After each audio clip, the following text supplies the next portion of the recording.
House പ്ലോട്ടുകൾ വിൽപ്പനയ്ക്ക്. കൊണ്ടാഴി ഒന്നാം കല്ല് ബസ് സ്റ്റോപ്പിൽ നിന്ന് 1/2 കിലോമീറ്റർ ദൂരത്തിൽ ടാർ റോഡ് സൈഡിൽ സെന്റിന് 35,000 മുതൽ ഹൗസ് പ്ലോട്ടുകൾ വിൽപ്പനയ്ക്ക്.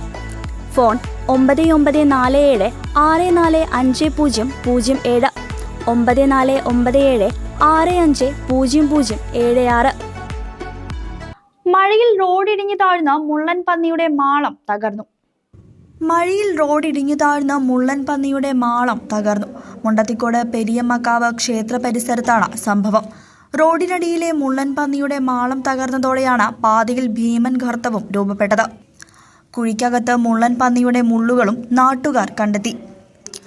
റോഡിന്റെ വശത്തെ കുറ്റിക്കാട്ടിൽ നിന്നും റോഡിന് നടുവിലേക്ക് മണ്ണ് തുരന്നെടുത്താണ് മുള്ളൻ പന്നി വലിയ മാളമൊരുക്കിയത്. മാളത്തിലേക്കുള്ള വഴിയും കണ്ടെത്തി. മാളം തകർന്നതോടെ മുള്ളൻ പന്നിയും കുടുംബവും സ്ഥലം വിട്ടു. പ്രദേശത്ത് മുള്ളൻ പന്നികളുടെ ശല്യം രൂക്ഷമാണ്. വിവരമറിഞ്ഞ ജനപ്രതിനിധികളും സ്ഥലത്തെത്തി സ്ഥിതിഗതികൾ വിലയിരുത്തി. News desk CCV.